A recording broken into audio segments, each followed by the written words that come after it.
У нас с вами большой палец противопоставлен ладони, а у детей, которые выросли в волчьей стае, не противопоставлен. Вот так вот он устроен. Вау. Слово «вау» даже слишком слабое. Офигеть! Владимир Спиридонов, доктор психологических наук, профессор, руководитель Центра когнитивных исследований РАНХикс. Мозг – необходимое условие психики.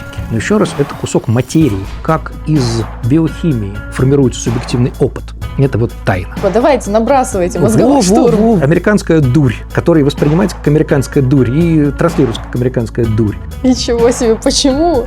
Вы говорите вещи, от которых меня бросает в дрожь. Ваши слушатели застрелят либо вас, либо меня.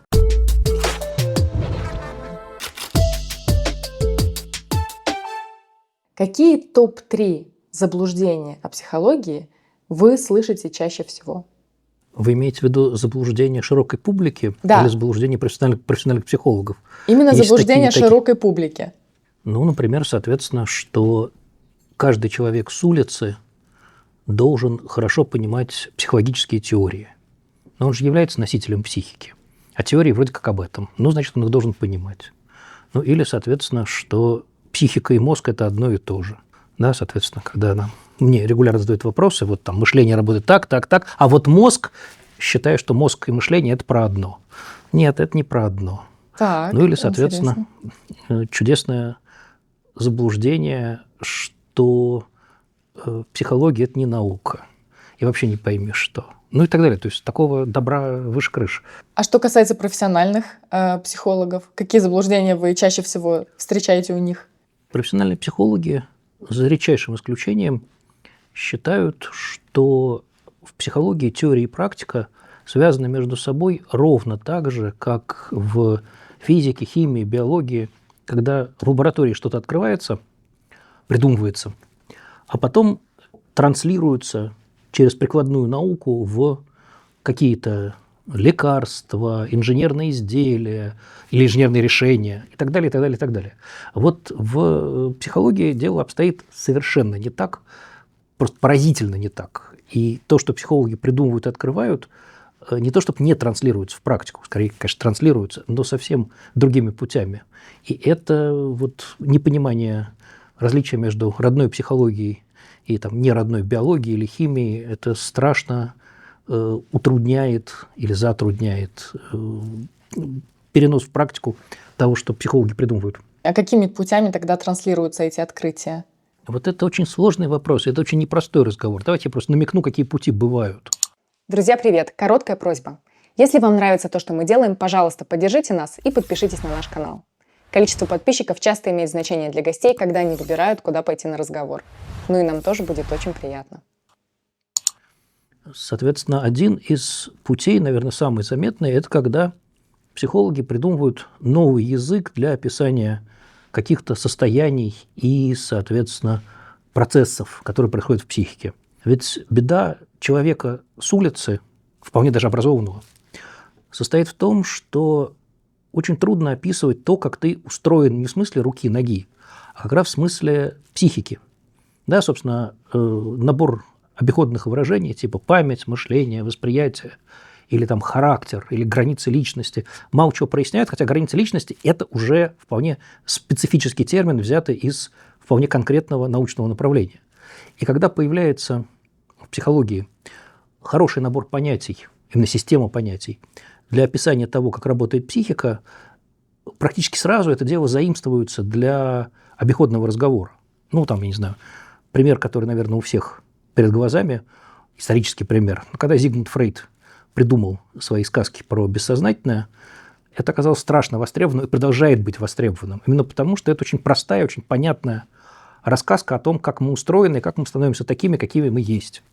Да, вот набор такого рода понятий – это подарок психологии, обществу или там, культуре.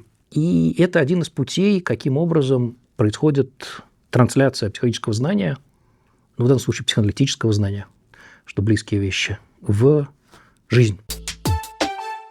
В детстве я ужасно боялась ходить к стоматологу, даже когда мне было уже лет 7-8. Хорошо помню эпизод, как папа привел меня к врачу, и мне было настолько страшно сесть в это кресло, что ему пришлось сесть самому, взять меня на руки, обхватить и держать, как в смирительной рубашке. Good times. Слава богу, те времена прошли, и сегодня стоматологи умеют работать не только с зубами, но и с людьми. Если вы давно хотели заняться лечением своих зубов, я искренне рекомендую вам клинику Vivastom на метро Новаторская в Москве. Команда Vivastom – это великолепные специалисты с многолетним опытом. И это не только мое мнение. У клиники огромное количество отзывов, в которых пациенты поименно благодарят своих врачей. Вообще такой процент позитива в отзывах – это большая редкость. Современное оборудование, собственная лаборатория, не нужно неделями ждать коронки и протезы, лечение во сне, вот такое мне надо было в детстве, и, что немаловажно, беспроцентная рассрочка. Это делает лечение зубов гораздо доступнее. Vivastom предлагает широчайший спектр услуг, в том числе детскую стоматологию. Можно приходить лечиться всей семьей. Специально для наших зрителей Vivastom проводит беспрецедентную акцию. Запишитесь на бесплатную консультацию до конца лета, озвучьте промокод ZOOMPRO и получите скидку 15% на весь план лечения. Не откладывайте красивую и здоровую улыбку. Записывайтесь на консультацию прямо сейчас по ссылке в описании.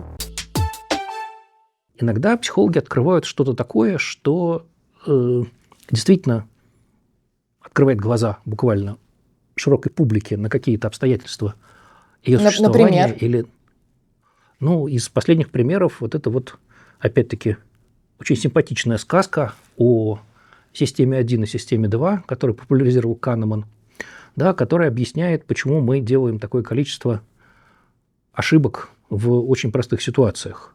Да. Собственно, идея в том, что система 1 работает автоматически, она не критична, она срабатывает сразу, как только видит намеки на что-то знакомое в тех ситуациях, с которыми вы сталкиваетесь, и, собственно, ее отклонение от рациональности, байесы ее ведут к большому количеству разных дуростей. И иногда включается система 2, которая может противостоять этому нажиму, она умеет рассуждать, она умеет действовать по правилам, она может что-то контролировать и так далее, и так далее, и так далее. Обратите внимание, что за тем, как я рассказываю, опять стоит и первый вариант тоже. Для того, чтобы публика это проглотила, это должно быть рассказано в таком понятийном строе, чтобы это было понятно, узнаваемо, чтобы этим можно было пользоваться. Потому что понятно, что про автоматизированные процессы психологи и не психологи говорили от веку. Но вот такая простая модель система 1 и система 2 с их разными отношениями, не очень сложными, с ошибками, которые делает одна система, коррегирует другая система, это прям вот подарок здравому смыслу о том, как можно разговаривать про самое себя. Ну и обратите внимание, Нобелевская премия, конечно, ее правильно дали Канеману, тут вопросов нету, но это же бешено популярно было и есть. Да, вот такая простая, узнаваемая модель, которая позволяет много чего объяснить, обсудить, показать, рассказать. Вот, ну и так далее. То есть, вот повторяю, что, соответственно, самый частый вариант – это какие-то находки, экспериментальные или эмпирические, которые потом облекаются в какие-то понятные, не очень сложные, не очень изощренные наборы понятий. Потому что сам птичий язык психологов, который занимается исследованиями, он, конечно, очень далек от естественного языка, на котором говорит широкая публика. Ну, так и должно быть. Да, терминология – это терминология. Она специальная и специальным образом изготавливается для специальных нужд. И более того, многое из того, что психологи, в общем, навыясняли, хотя бы за 20-е столетие, так никуда и не транслировалось. Ну, давайте я приведу дубовый пример. Он меня потрясает уже несколько десятков лет. Но ведь вы же тоже заканчивали, как и я, нормальную отечественную среднюю школу. И вас учили в 1 классе читать и писать. Наверняка, да? Было. Крючочки, которые собираются в буковку. Буковки, которые собираются в слога. Слога, которые собираются в слова. Слова, которые собираются в предложения. Ну, было же такое, правда? Было, помню. Ну, соответственно, причем наверняка вас научили читать, конечно же, до школы, и вы это делали уже придя в 1 класс нормально, как и я. Но я про то, что, соответственно, идея, что мы учимся читать, собирая из мелких единиц более крупные, эта идея, она возникла, по крайней мере, в середине XIX века в трудах психологов, и не только психологов, которые назывались ассоционисты. Они опирались на идею ассоциации как основной идеи в психике. Беда заключается в том, что взрослый человек читает не так. Что, соответственно, взрослый человек не собирает из маленьких частей слоги, слова, предложения и так далее, как показывают исследования, современные, не очень современные. Все происходит совершенно иначе. Я думаю, что вы встречали эти замечательные примеры, когда очень странный набор букв, когда вы угадываете начало слова и конец слова, этого вполне достаточно, чтобы угадать не только слово, но и целое предложение. Да. Ну, собственно примерно так работает чтение взрослого человека. Как оно может возникнуть, если исходно нас учили вот этим странным процедурам сборки из маленьких частей, непонятно. То есть очевидно, что чтение – это навык иначе устроенный, чем тот, который нам прививают в школе. То есть таким образом, и это давно понятно, я хочу вот это подчеркнуть, что то, что мы с вами читаем не так, как учат в школе, это гарантированно так. Вы думаете, это хоть как-то повлияло на школьную программу? Хоть где-нибудь? Смешно. А вот скажите, пожалуйста, вы доктор психологических наук. Вы заведуете лабораторией когнитивных исследований в РАНХИКС. Вот тоже, наверное, к этой теме насчет того, как это транслируется все. Вот я себе могу представить, что делают в обычной лаборатории. А что происходит в лаборатории когнитивных исследований? Как выглядят эти исследования? Да все примерно то же самое, как в обычной лаборатории. Человек, который первый приходит с утра, запускает чайники, чтобы пить чай. И чай пьется весь день. Вот. Соответственно, с одной стороны, в лаборатории идут текущие исследования. Поскольку помещений не очень много, то есть как бы жесткий график в том смысле, что чтобы у вас было место для проведения эксперимента, вы должны вписаться в график за какое-то время, и тогда в этом месте будете именно вы. Да, значит, у нас пара комнат. В одной комнате стоит электроэнцефалограф. Это прибор для записи электрической активности мозга. Это одни типы экспериментов. В соседней комнате стоит айтрекер. Это прибор для записи движения глаз. Это другой тип экспериментов. Но помимо этого есть еще всякие приборы. И главное, есть столы или просто место, где можно проводить другие эксперименты. Собственно, значит, там круглые сутки в лабораториях идет жизнь. Особенно, когда дело приближается в ходе учебного года к сессии. Потому что основные испытуемые – это студенты. В том, как они появляются на экспериментах? Они приходят, чтобы заработать баллы по каким-то предметам. Ну и, соответственно, когда дело близится к сессии, отбоя от испытуемых нету, и тут, значит, все кипит. Это по способу организации. Да? А параллельно с этим в каком-то еще помещении в соседнем пьется чай. Там сидит народ или ждет своей очереди провести эксперимент или что-то обсуждает. Раз в неделю у нас проходит когнитивный семинар, когда приходят с докладами и наши сотрудники, включая меня, и, соответственно, гости. И мы обсуждаем либо сделанную работу, либо, что, наверное, еще более важно, планируемую работу. Еще одна форма работы, не очень частотная, к сожалению, у нас, но очень полезная, это журнальный семинар. Это чаще всего в Zoom происходит, в сети. Когда какая-нибудь интересная статья выбирается, кто-то ее читает, считается, что все читают, но это смешно, понятное дело. Вот кто-то читает, делает доклад, и статья обсуждается. Доклад прям по статье, да, вот, соответственно, вот прям по конкретному исследованию, чужому. Статья какая, как правило? Это может быть какая-то международная статья или российская, или как? Это какие статьи?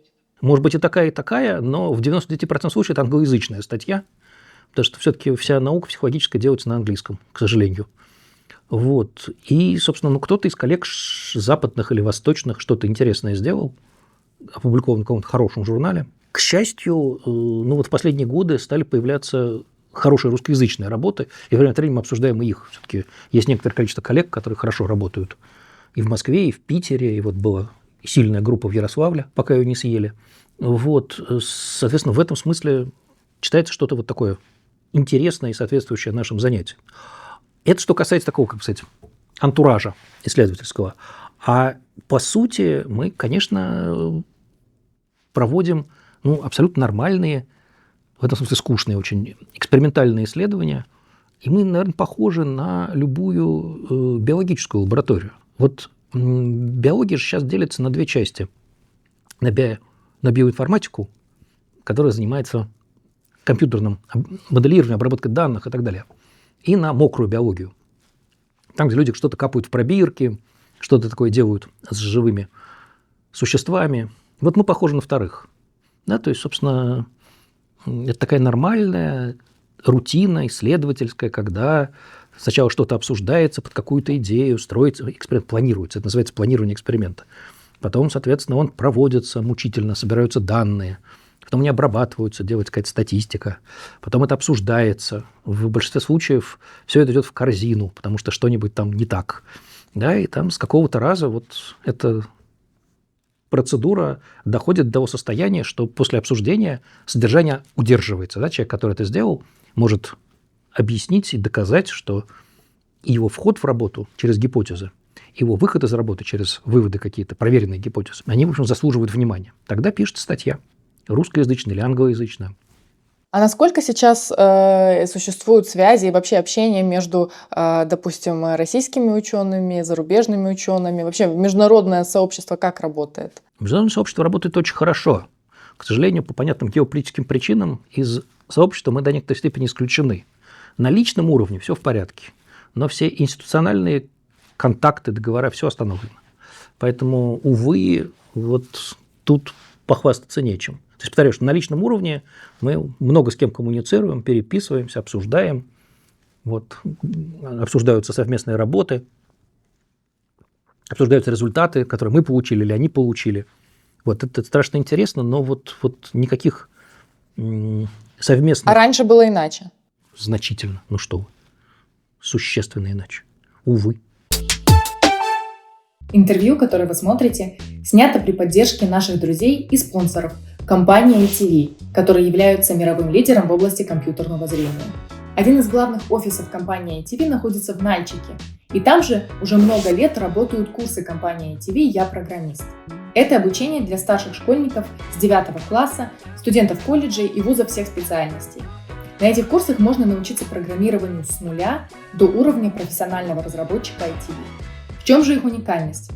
Курсы очные, длятся 4 года, а их выпускников ждет стажировка и гарантированная работа в компании ITV. И это все абсолютно бесплатно.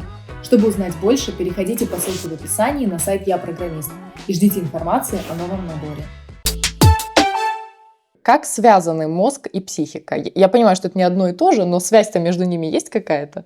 Связь между ними, безусловно, есть. Но ответ на этот вопрос – это Нобелевская премия и памятник из чистого золота во дворе моего университета. Мне памятник, если на этот вопрос отвечу.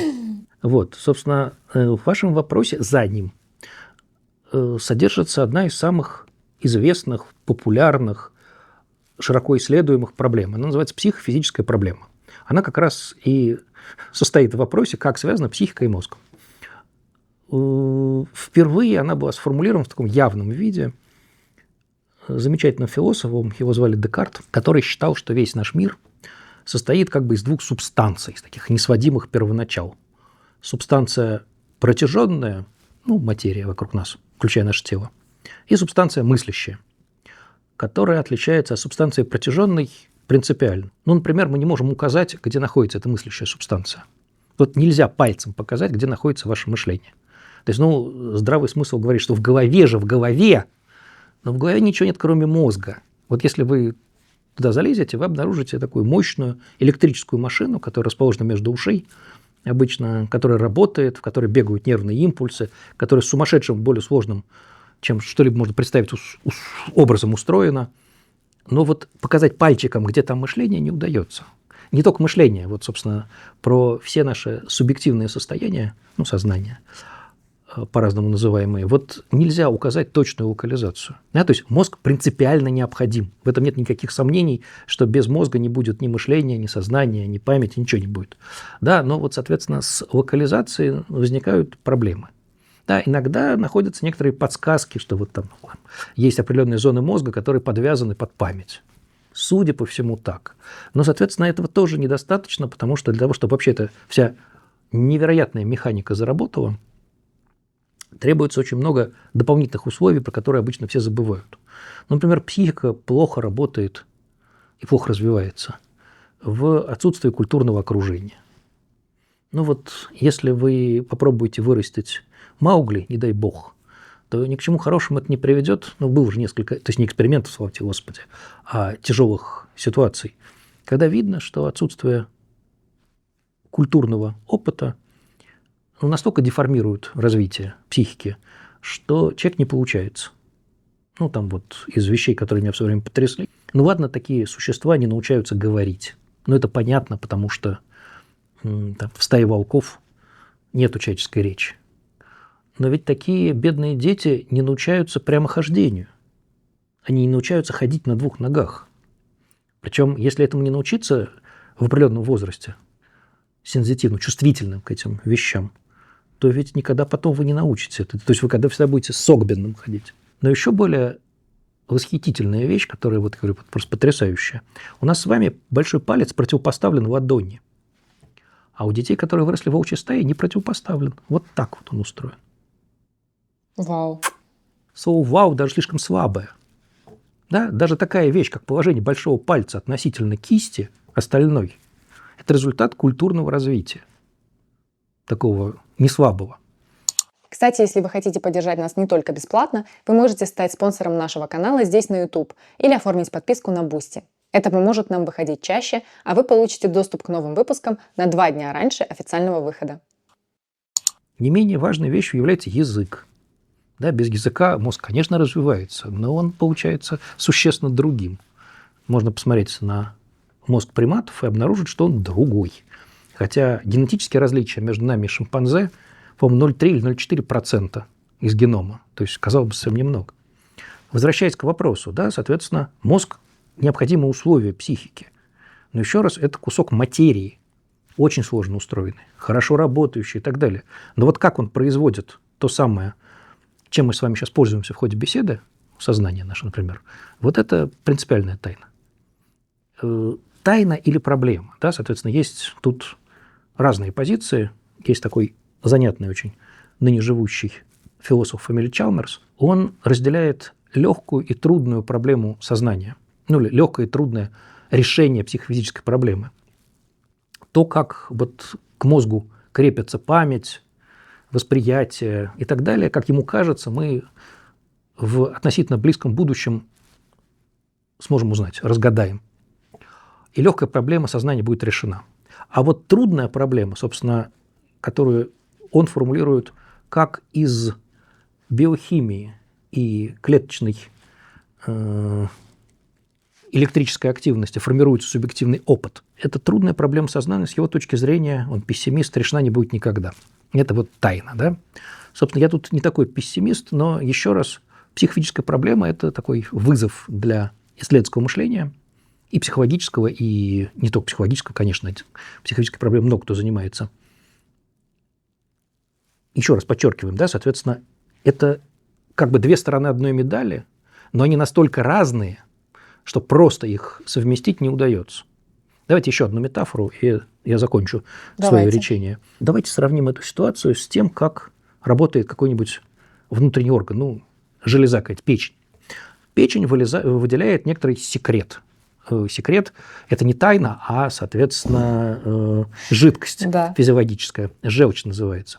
Вот печень выделяет желчь, и мы можем проследить, как некоторые внутренние структуры печени выделяют эту желчь, как они ее формируют. Если мы попробуем перенести эту метафору на мозг и сознание, номер не проходит. Мозг не выделяет сознание по аналогии с желчью.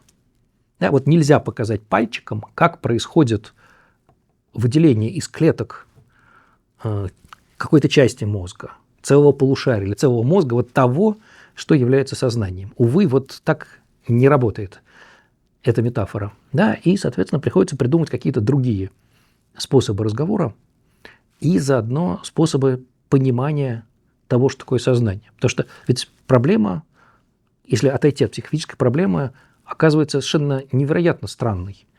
Мы привыкли к тому, что в мире, который нас окружает, одни физические действия являются причинами других физических явлений. Я стукнул по столу, раздался звук. Я уронил стакан, он разбился.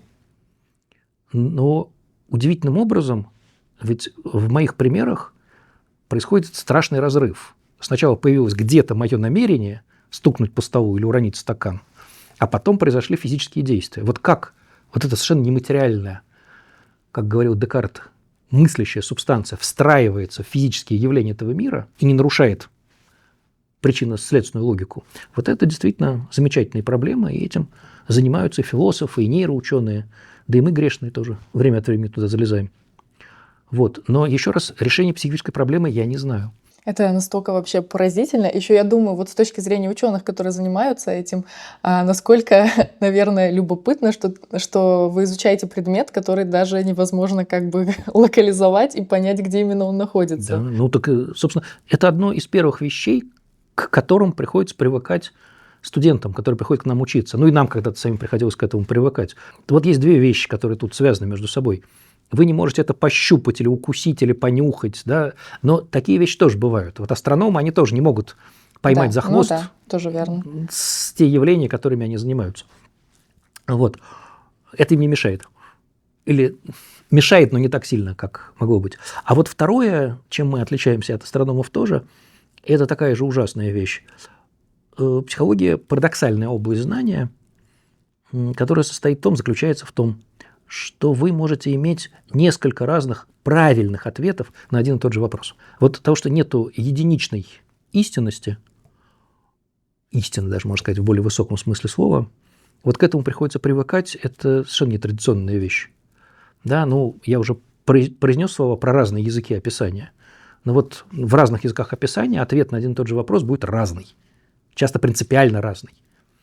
И, он правильный при этом. Вот это вот удивительная вещь. Вот в этом месте, либо вы привыкаете и принимаете такую странную картину мира, либо вам нужно менять профессию, или, по крайней мере, высшее учебное заведение и чему-то другому идти учиться. Я знаю, что вы занимаетесь конкретно изучением того, как люди принимают решения. Я занимаюсь мышлением в широком смысле слова. В том числе, как люди принимают решения. Но еще в мышление входит несколько симпатичных предметов изучения, скажем, как люди преодолевают неопределенность.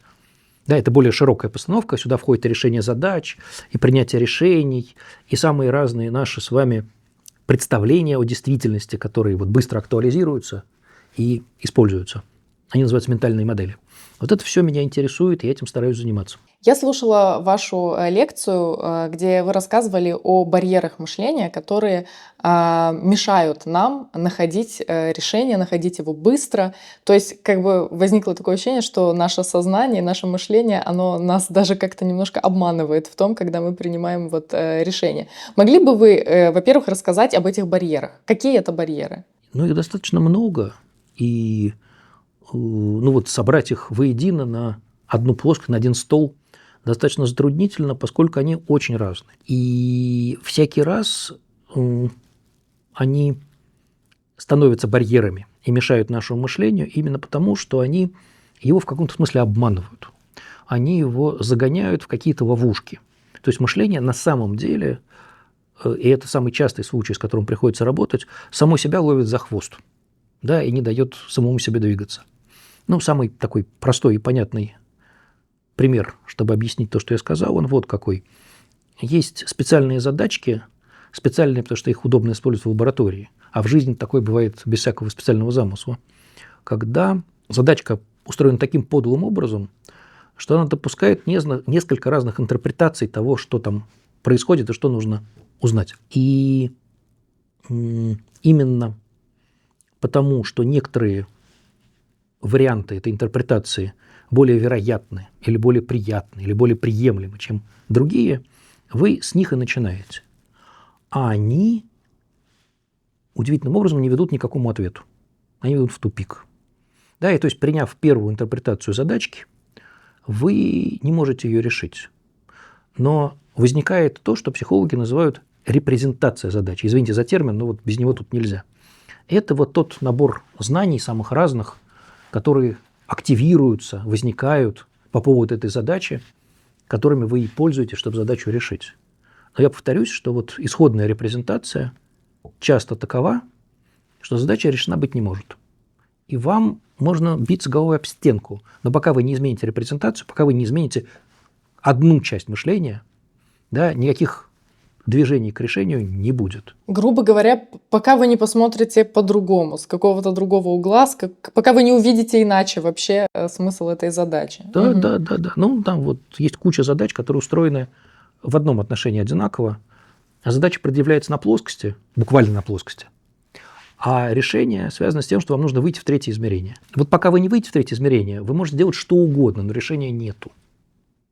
Да, собственно, это и есть изменение репрезентации. Но понятно, что обратите внимание, что когда вы решаете задачу на плоскости, вы же представляете эту плоскость, вы действуете на ней. То есть ваше мышление вполне работает.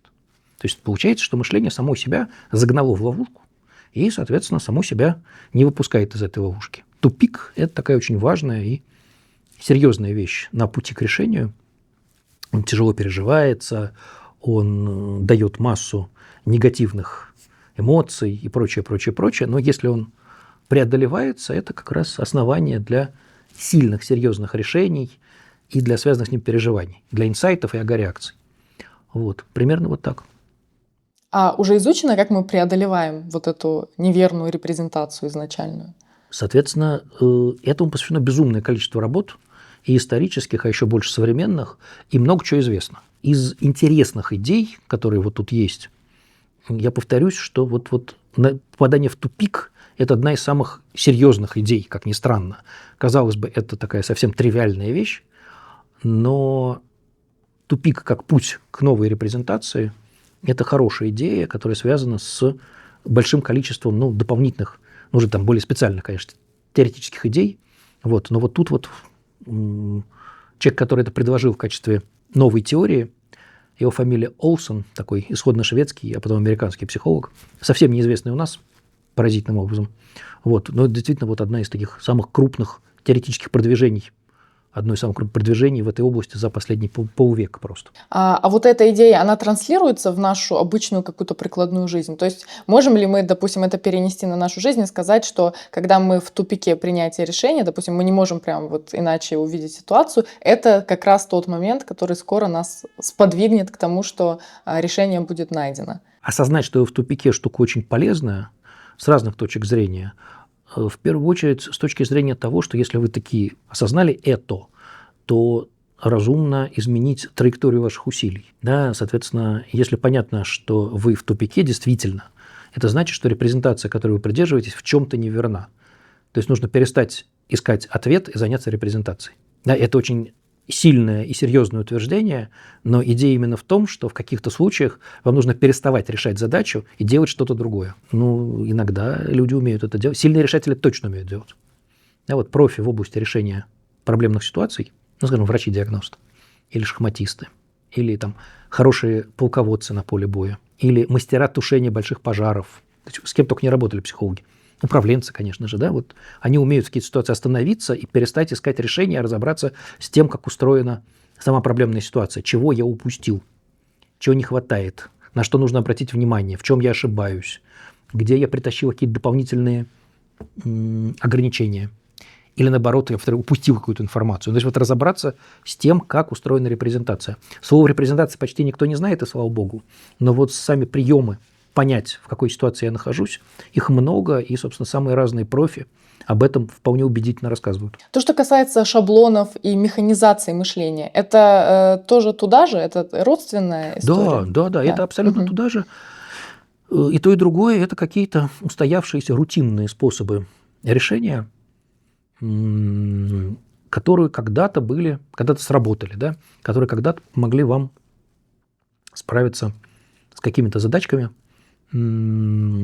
преодолеть какие-то сложности, возможно, тупики, но которые неадекватны той конкретной проблемной ситуации, с которой вы столкнулись. И как раз в силу того, что они устойчивы, отработаны, приемлемы, привычны, отказаться от них трудно, и они раз за разом провоцируют хождение по некоторому кругу. Да? Вот вы все упираетесь в эту самую стенку. Работы по механизации мышления, по автоматизации мышления, которые экспериментально первый раз сделал, по-моему, звали Абрахам Латчинс, очень давно, в 1942 году, что ли. Они очень показательны тем, насколько быстро мы автоматизируем навыки интеллектуальные. В эксперименте Латчинса эти самые испытуемые решали задачки на переливание воды, такие задачки с сосудами. Через 5 повторов одного и того же набора действий навык, который формировался, был настолько жесткий, что затем деформировал решение последующих задач.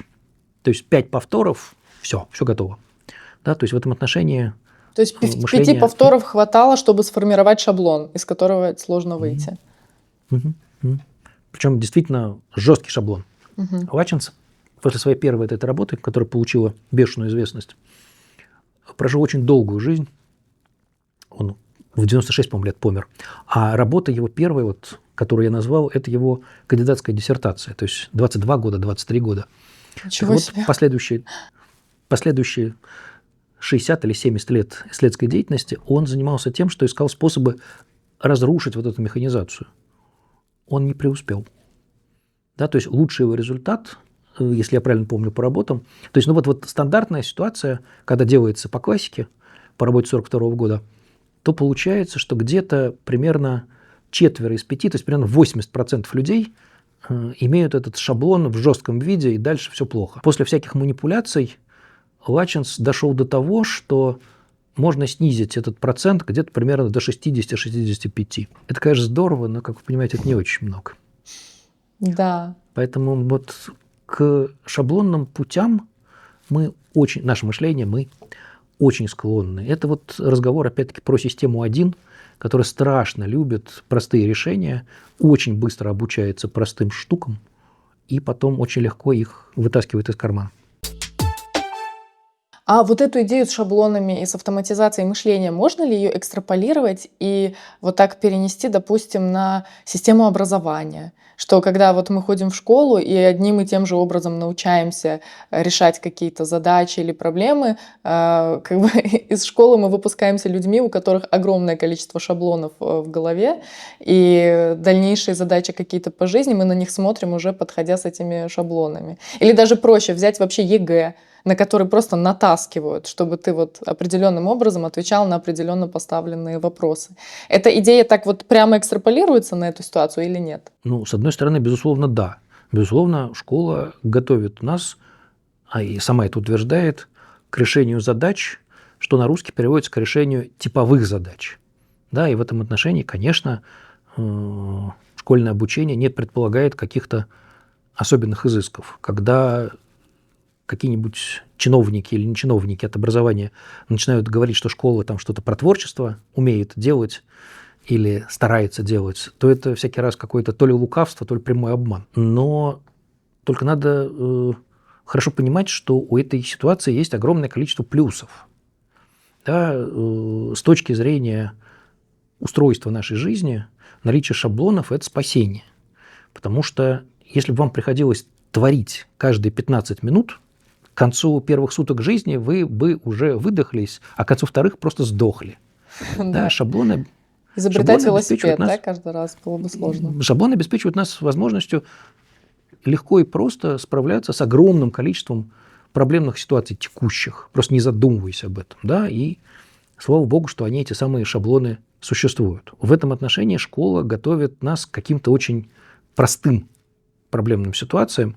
Возможно, школьные эффекты нельзя сводить только к результатам обучения, потому что там есть много чего другого, что дает школа, прямо не декларируя. Ну, там умение работать в группе, умение выстраивать отношения с одноклассниками или со старшими и много-много-много чего другого. То есть вот российская школа, про другие говорить не буду, замечательно умеет нормировать детей, давать им некоторые нормы. Вот это прямо вот к гадалке не ходи, это делается чудесно. Понятное дело, что в ситуации, где требуется отказ от шаблонов и какие-то усилия другого рода, ну там творческие или, по крайней мере, оригинальные, стандартное школьное обучение не очень хорошо. Его результаты не оптимальные, и они вообще про другое, как, собственно, наверное, надо понимать. Отдельным пунктом нужно сказать про ЕГЭ, которое сейчас в очередной раз подвергается страшной критике, и совершенно не по делу. Да, ну, ЕГЭ – это способ измерить температуру. Вот давайте называть вещи какими-то понятными терминами. Но вы же не ждете от градусника, что он вам станцует джигу и заодно пропишет лечение. Он просто демонстрирует, какая температура у вас под мышкой. Все. Да, собственно, школьные экзамены, ну, вот ЕГЭ, например, да, направлены на то, чтобы измерить степень овладения школьниками школьной программой. Все. Никакие экзамены, за редчайшими исключениями, за особыми экзаменами, за счет особенных этих самых исключений, не измеряют творческие способности. И вообще они и не должны этого делать. Да? Они оценивают ваши знания школьной программы.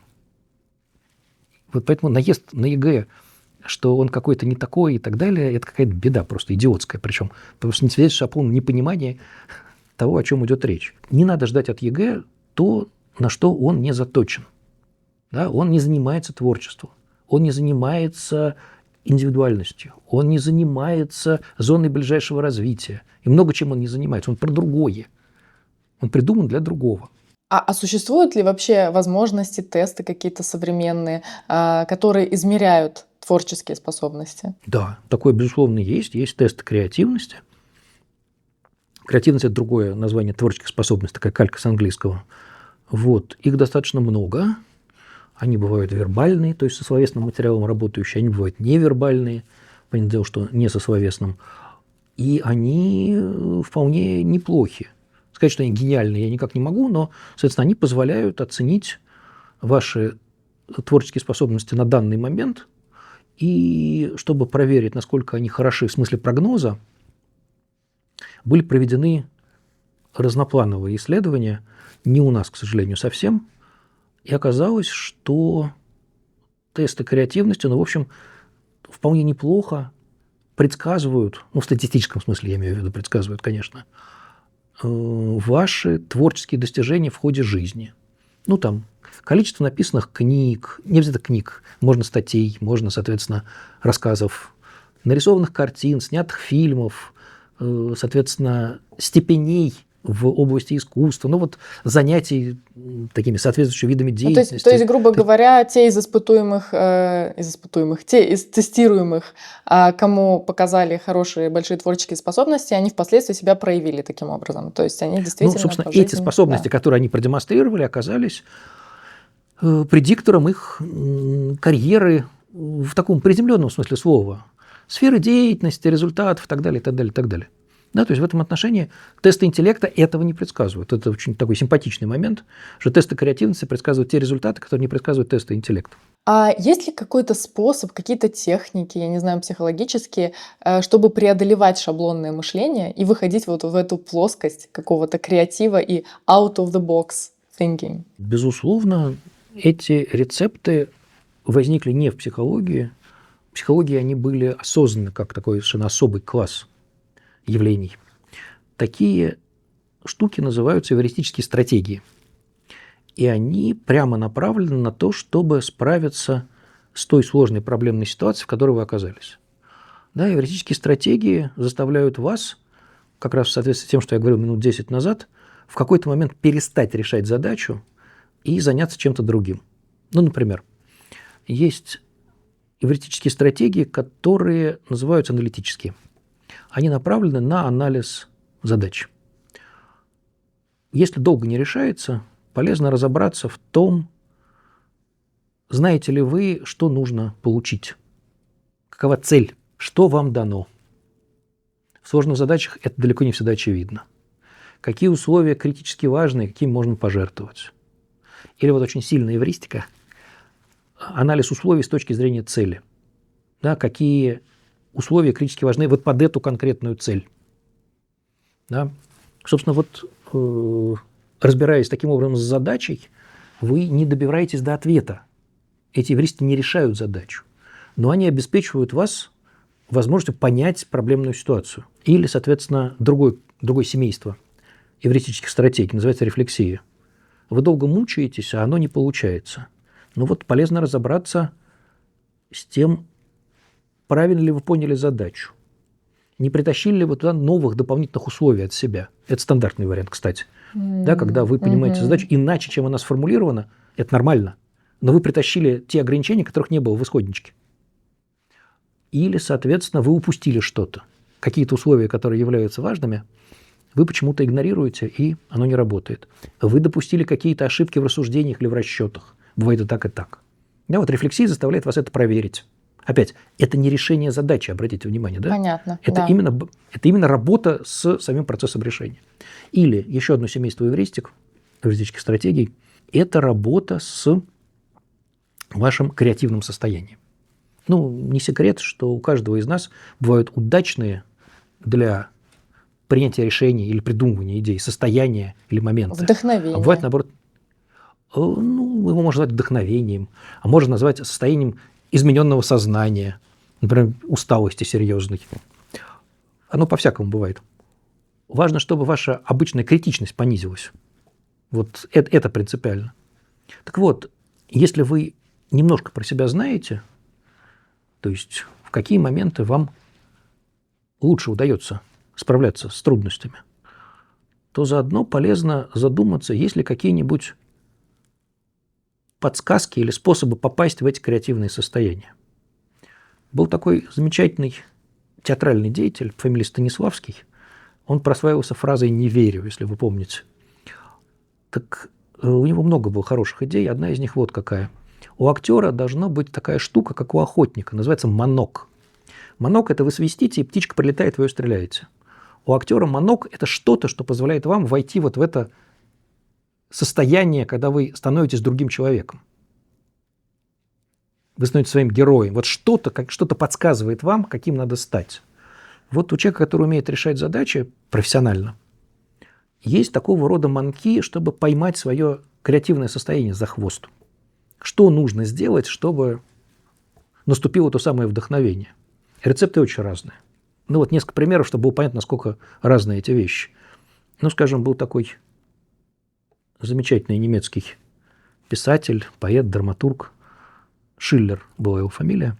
Про него было известно, случайно совершенно стало известно, что для высокого полета творческого ему нужны были гнилые яблоки.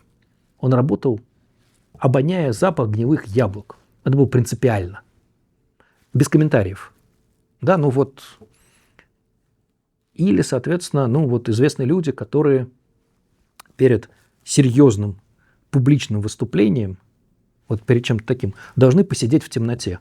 Так, Вот это можно да? себе представить. Почему? Ну, как-то сосредоточиться, Ну, хорошо. уйти ну, в себя. Чуть больше понимания, чем гнилым яблоком. Может Так. быть. Вот. Ну, или, соответственно, такой замечательный античный философ, которого звали Пифагор, считал, что во время творческого процесса голова должна быть горячей, раскаленной. И поэтому сам любил сидеть на солнце, и своих учеников заставлял сидеть на солнце. Собственно, суть по его творческому наследию, рецепт был очень неплохой. И так далее, и так далее, и так далее. Да, собственно, примеров такого рода миллион. Большая часть из них не очень понятно, почему она срабатывает. Ну, просто Да, ну, люди там за собой что-то заметили и пытаются люди за возвращаться собой в что-то это заметили, состояние. да, совершенно точно. Ну или там, соответственно, вот хорошие решатели, знаю несколько таких даже лично, никуда не ходят без карандаша и блокнота.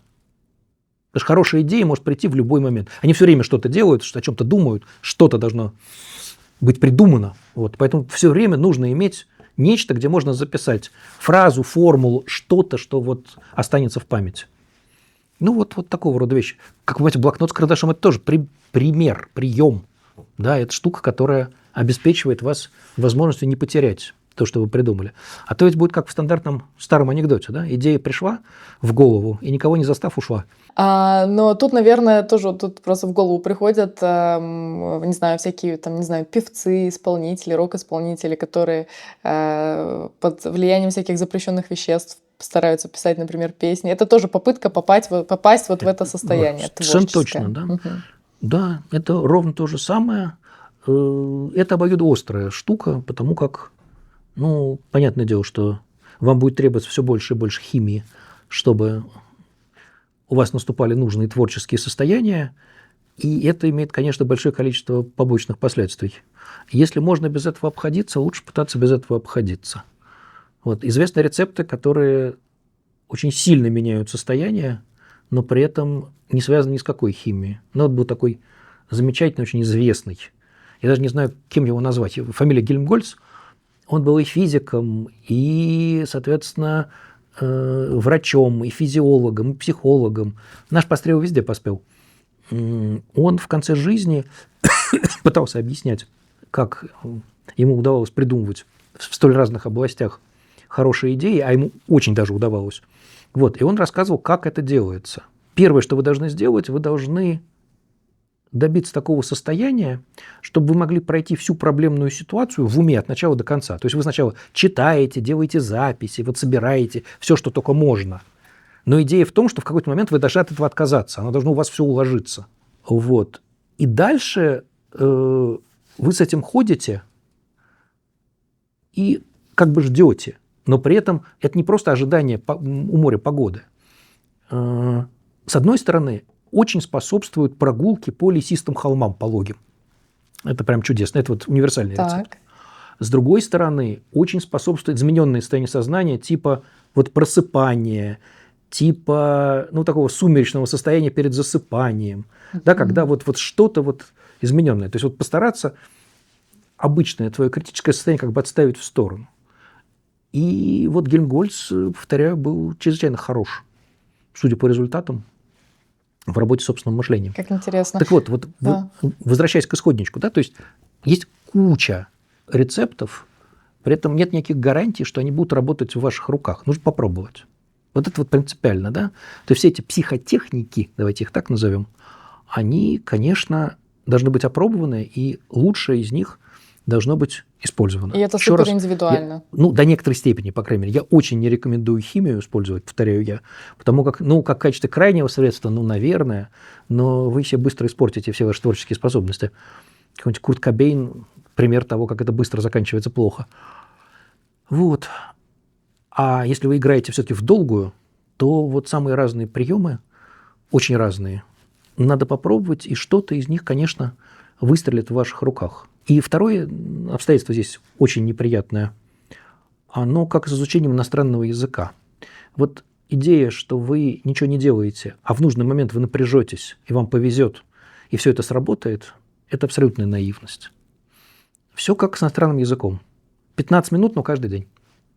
То есть мышление как мышца. Вы должны ее тренировать постоянно. Иначе она тупеет, дурнеет. Увы, вот тут из песни слов не выкинешь. Вы так интересно в самом начале сказали, что люди стремятся попасть в состояние, где ослабевает критическая часть. Правильно ли будет из этого сделать вывод, что вообще критическое мышление, критика, она снижает творческий потенциал? Просто другая форма мышления. Есть такая общеизвестная процедура, называется мозговой штурм. Человек, который ее придумал по фамилии Осборн, сделал открытие, которое странным образом не сделали за 500 лет до него. Открытие вот какое. Условно, у нас есть две формы мышления. Одна придумывает идеи, порождает идеи. Такое мышление называется генераторным, порождающим. А вторая форма мышления занимается критикой этих идей, называется критическое мышление. Так вот, критическое мышление в обычном состоянии всяко побеждает генераторное мышление. Вот почему, повторяю, это не было придумано 500 лет назад, я не понимаю. Осборн это сделал в 40-е, 50-е годы 20-го столетия. И дальше идея очень простая. Нам нужно растащить во времени эти две формы мышления, чтобы они работали, не мешая друг другу. На первом этапе мы занимаемся тем, что порождаем идеи, не критикуя их. Потом их отдельным образом с ними разбираемся, в том числе критикуем.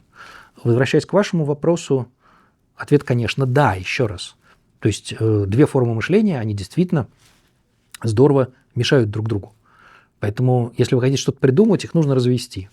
Если вы хотите нормально жить в нашем социальном мире, то критическое мышление надо развивать, иначе вы завидная жертва любых мошенников.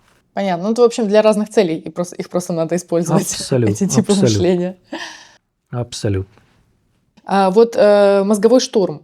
Я просто всегда считала, что это какая-то такая просто попсовая, популярная штука, которая пришла из психологии, но реального какого-то результата, дает ли она или нет, не знаю. Я всегда с сомнением относилась.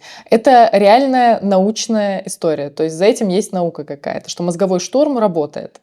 Соответственно, сам Осборн к науке не имел никакого отношения. Он был тем, что сейчас называется маркетолог. И он обратил внимание на то, что в веренном ему подразделении сотрудники, даже не самые глупые, в трудных ситуациях, когда требовалось что-то придумывать по поводу продукта или по поводу переговоров, не использовали даже тот нехитрый инструментарий интеллектуальный, который у них был. То есть они дурели просто в ситуации, стресса или в ситуации неопределенности, как угодно, это не очень отличающиеся вещи. И его рецепт был чисто прикладным. Собственно, он предложил методу. Потом ее, конечно, многократно перепроверяли, пробовали и так далее. То, что она сейчас давно попсовая, это безусловная правда. Но также правдой является то, что ее и проводить толком никто не умеет нормально. В ней же куча тонкостей, о которых публика даже не подозревает. Например? Например, соответственно, милым условием является необходимость на первом этапе, когда мы придумываем идеи, не просто их придумывать, а придумывать, глядя на то, что уже было придумано до того, то, что написано со всех сторон, на стенке, на доске, на плакатах. То есть отталкиваясь. Погодите. Развивая чужие идеи. Вы где-нибудь об этом читали? Нет, да точно никогда. нет. Первый раз конечно, слышу. нет.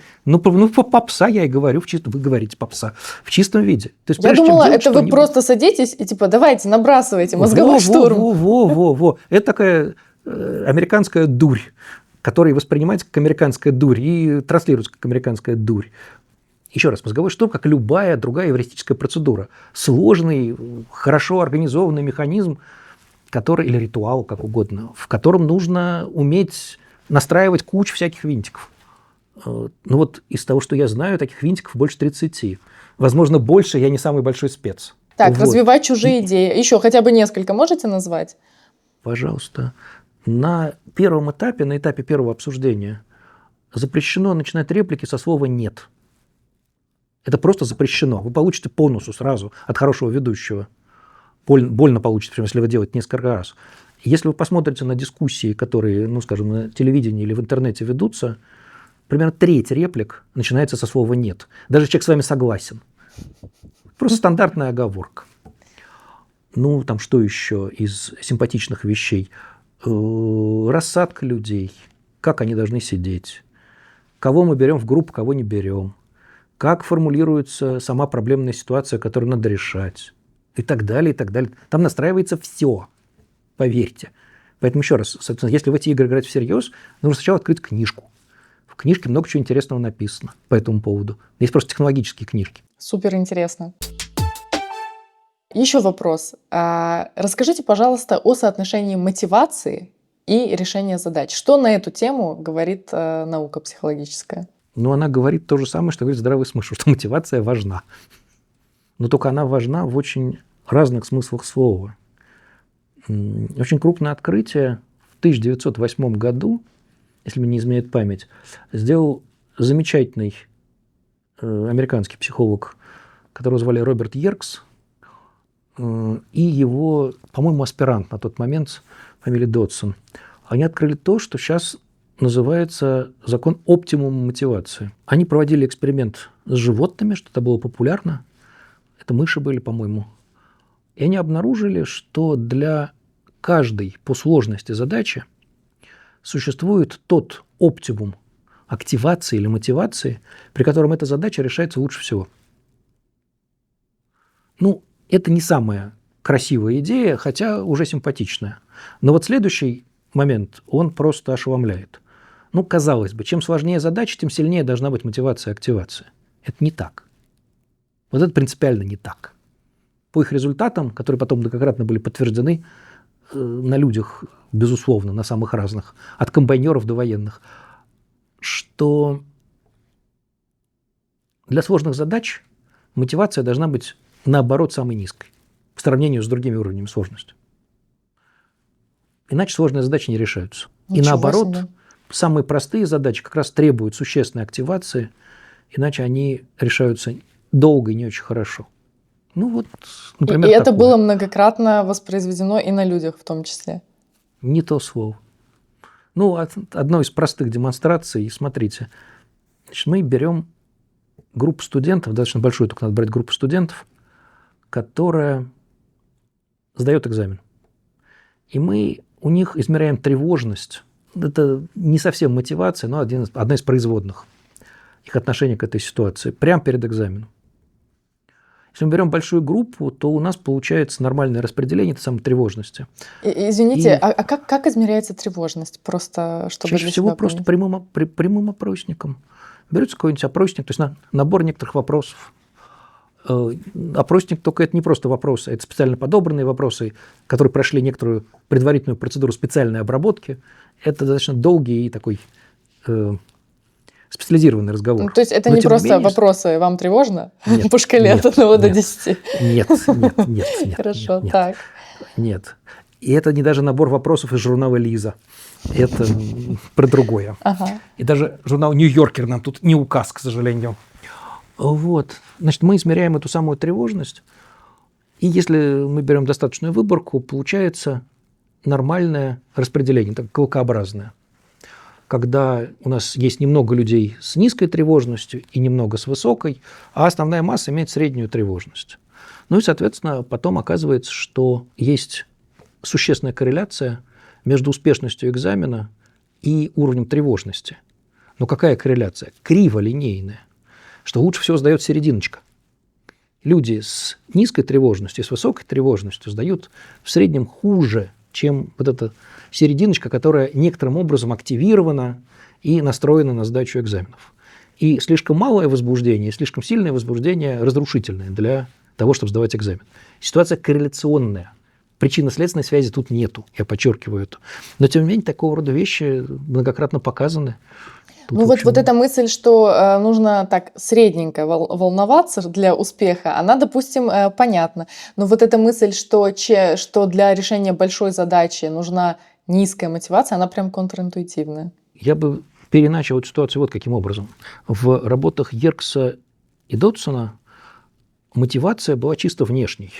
Мышек били током.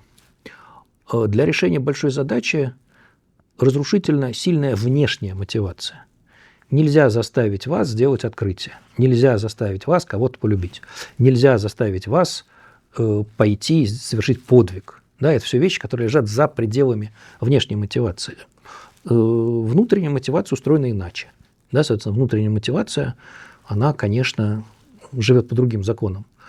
То есть мы здесь говорим о внешней мотивации. Это важное такое различие. И это важное уточнение, да. Угу.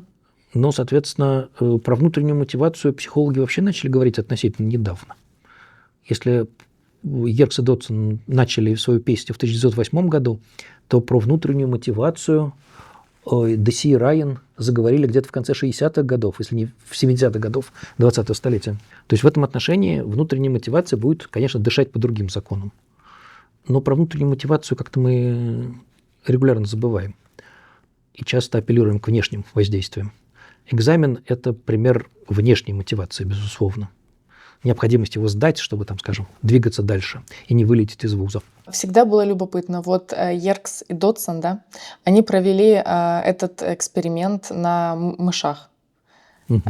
Хорошо, впоследствии его как бы провели и на людях тоже.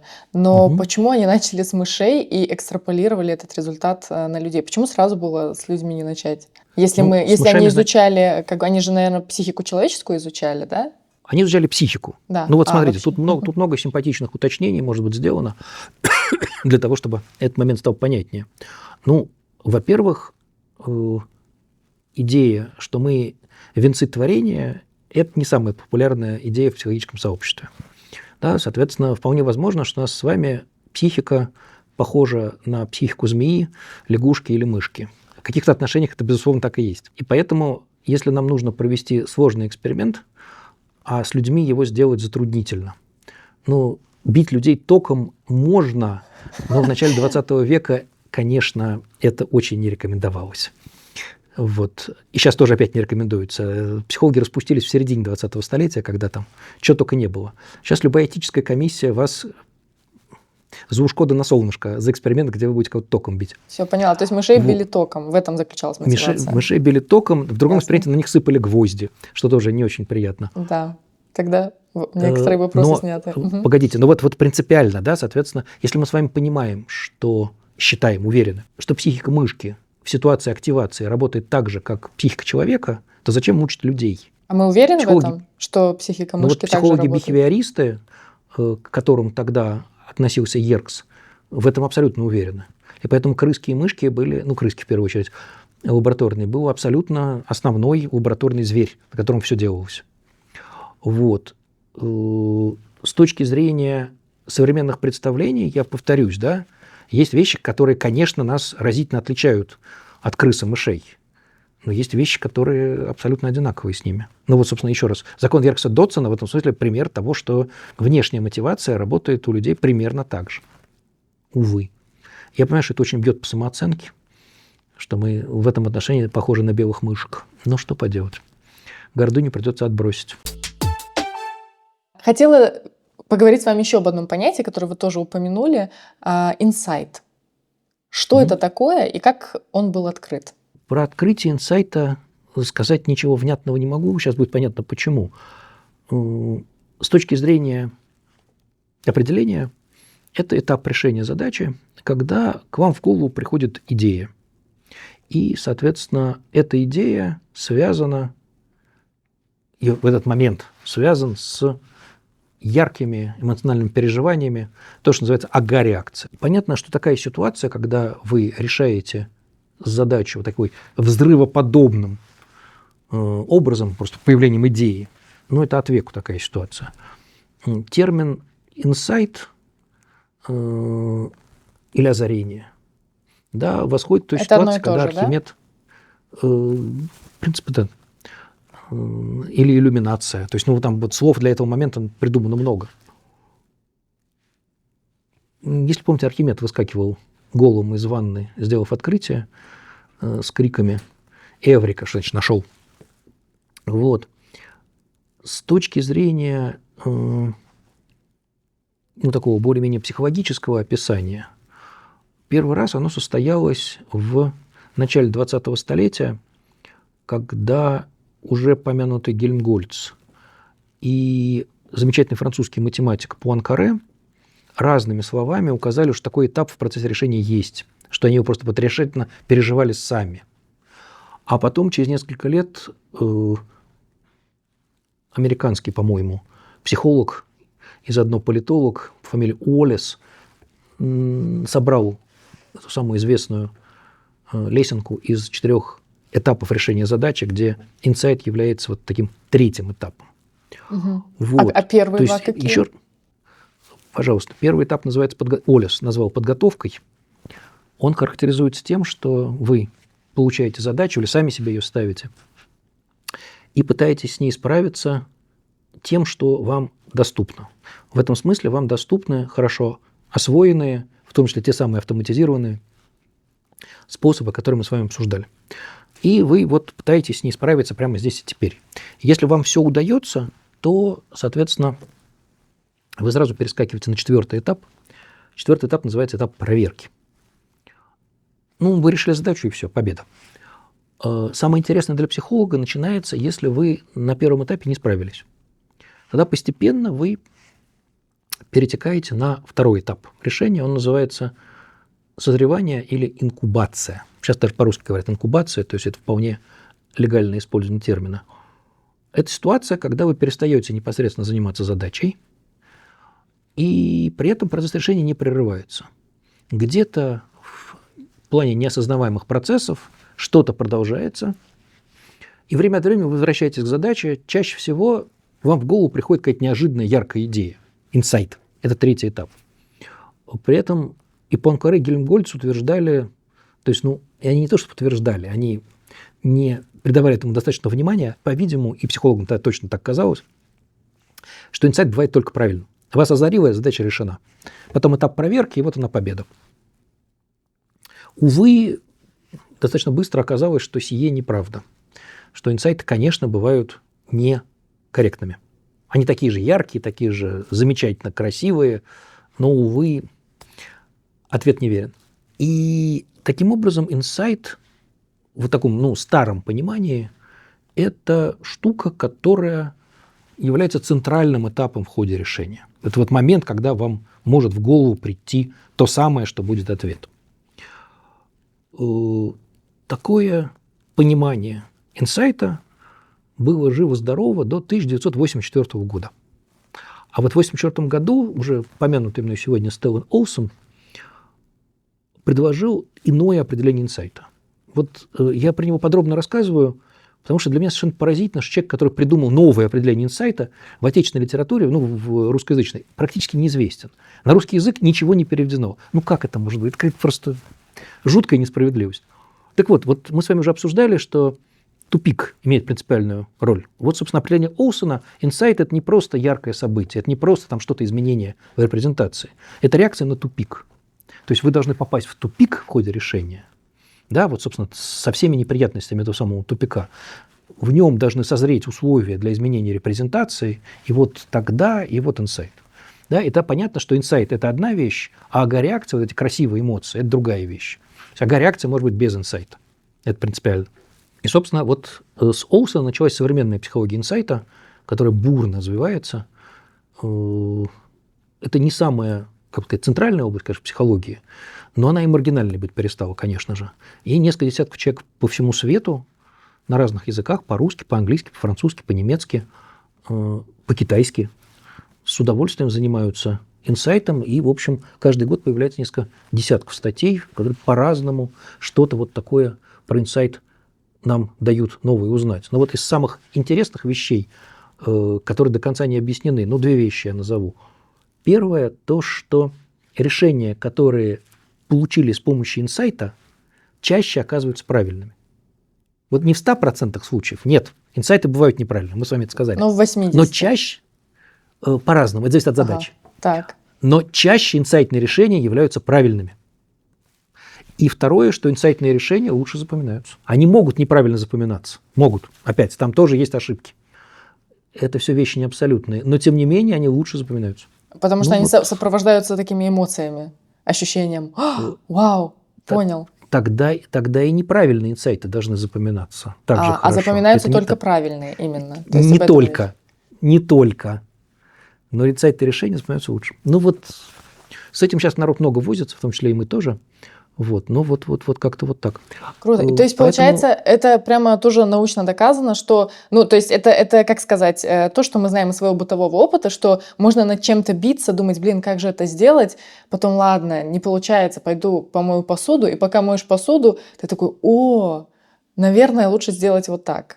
И вот эта бытовая история, она прям подтверждена, получается, наукой. Да, но вы рассказываете историю, которую Агата Кристи рассказывала про свои детективы, когда их сочиняла. Вот прямо с мытьем посуды, и вот самые лучшие кровавые детективы, по ее мнению, возникали именно в таких условиях. Мытье посуды ей не нравилось. Да, соответственно, ну вот когда вы себе устраиваете инкубацию, ну то есть когда вот задача не решается, вы даете себе время с ней переспать, пережить, походить. То есть твое мышление работает каким-то бэкграундом. Это как будто незакрытая вкладка. Там продолжает идти обработка этой задачи. Мне не нравятся ваши компьютерные метафоры, но, соответственно, мораль примерно такая. Вообще говоря, вот процесс инкубации – это практически самый длинный процесс, который умеют психологи мышления изучать. Потому что для каких-то, уже не задач, а проблем, хорошо документированной ситуации, когда решение продолжалось десятками лет. Я еще раз подчеркиваю, хорошо документировано. Ну, например, вот из того, что в литературе есть, Менделеев придумал свой закон больше 10 лет. Причем он вел аккуратные записи. Он их зашифровал, но потом, после смерти, все было расшифровано и даже опубликовано. И вот прям буквально где-то по неделям, где-то по месяцам видно, как человек меняет понимание, как он движется, какие неудачи были, какие были ложные инсайты. Вот много чего видно. Потом закон великий. Вот. Это реальная история, что это практически во сне к нему пришло, что он проснулся, и оно до конца сложилось в какой-то момент? Вот про сон не очень понятно. Он по-разному это и рассказывал, и описывал. Но повторяю, что этому предшествовала безумная по продолжительности и сложности работа, в этом нет никаких сомнений. И то, что эта система несколько раз по-разному складывалась, неправильно, а потом сложилось более-менее приемлемым образом, хотя тоже не безошибочным, это вот, собственно, близко к истине. Просто рассказ о том, как мы решаем задачи, это, рыбацкие истории, вот те самые рыбацкие, это, конечно, набор анекдотов. То есть мы настолько плохо понимаем, как работает наше собственное мышление, что, только как, повторяю, сборник анекдотов это можно рассматривать. Психологи за 20-е столетие много раз показывали, насколько мы ошибаемся про свое мышление. Демонстрировали это очень по-разному, но всякий раз оказывалось, что вот такая вербальная версия, которую вы можете изложить после того, как задача решена, совсем не соответствует тому протоколу, как вы реально решали задачу. Вот. И если вам это жестко показывают, это очень болезненно и обидно. Вот. По-разному это можно делать. И поэтому, когда мы читаем воспоминания, мемуары крупных исследователей, политиков, флотоводцев и так далее, это страшно интересно, но, повторяю, это, конечно, такой фольклор. Понятно. То есть их собственная интерпретация дальнейшая того, как они делали то или иное, она, как правило, вообще не соответствует действительности. И не обязательно, что люди врут сознательно. Их просто в голове у них Да, это все выглядит иначе. конечно. То есть я не про то, что они приукрашивают действительность, специально приукрашивают. Нет, они рассказывают ту версию, которая им кажется верной. Чаще всего она упускает какие-то важные, а порой просто ключевые явления, события, детали. Мне от нашего разговора прям страшно становится, насколько ненадежная и несовершенная вещь наше мышление. Ну, что делать-то? Ну, вот это, как сказать, беда такая у нас. Мы живем в этом мире, для которого это мышление и придумано. А для каких-то более строгих и научно фундированных вещей оно не очень хорошо. Причем, более того, ведь мы же с вами обсуждаем сильное мышление. То есть предметом изучения в таких случаях оказываются исследователи или, соответственно, там, крупные управленцы или там, крупные военные. То есть люди, у которых, ну, не рядовые люди, у которых с мышлением все в порядке. Теперь представьте, что вы выйдете куда-нибудь в поле условное и будете коммуницировать с людьми, у которых мышление, безусловно, есть, но оно совсем не выделено из других когнитивных процессов, и которые вообще для другого предназначены. Они вам даже и этих красот рассказать не смогут, увы. Ну, что делать? Зато они вполне эффективны в своих жизненных контекстах. Вот что касается инсайтов. Если они действительно в большинстве случаев оказываются верны, если они так даже остановимся на том, что они в большинстве случаев оказываются верны, можно ли искусственно нам создать ситуацию, в которой мы будем постоянно приходить к инсайтам? Как-то запрограммировать вот это получение, рождение инсайтов? Это, соответственно, симпатичная идея, но только вы должны понимать, что тогда мы с вами должны пинками загонять смельчаков в состояние тупика и, соответственно, в этом состоянии тупика их мурыжить, для того, чтобы иметь некоторую вероятность, что и им, и нам повезет, и инсайт случится. Можно попробовать это делать. Я не уверен, что много добровольцев долго выдержат такие мучения, если всерьез. Вот.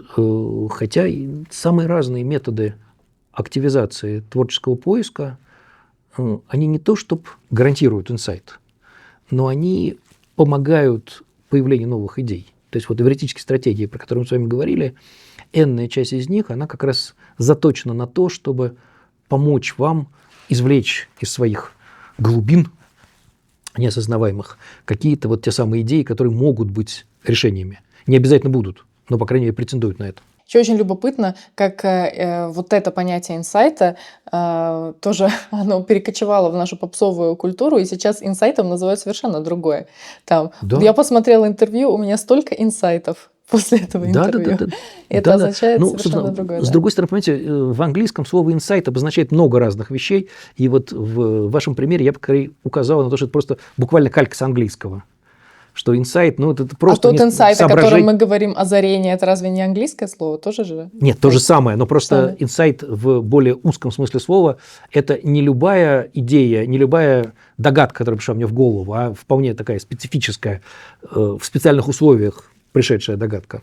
А так, конечно, у меня случилась куча инсайтов, я и про это подумал, про это, и про это. Ну и чудесно. Хотела еще поговорить с вами о таком понятии, как когнитивные искажения. Что это означает? Когнитивные искажения или когнитивные байесы, так и так сейчас говорят по-русски, это ситуация, когда ваше мышление отклоняется от рациональности. Когда оно начинает работать по наименее затратному пути, что ведет к ошибкам, конечно, в некоторых случаях, и заодно мышление перестает быть процессом, который прямо направлен на достижение цели. Да, собственно, такое самое простое понимание рациональности, без наворотов, заключается в том, что мы с вами существа целенаправленные.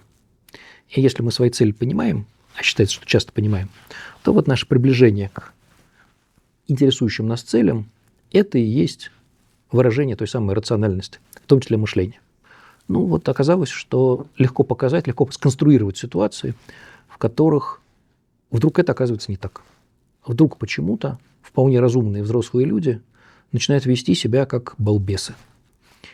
И делать это систематически. вот что особенно обидно для всех, для нас, это не случайные ошибки, как выяснилось очень быстро, а это просто нормальный стиль работы любого взрослого мышления.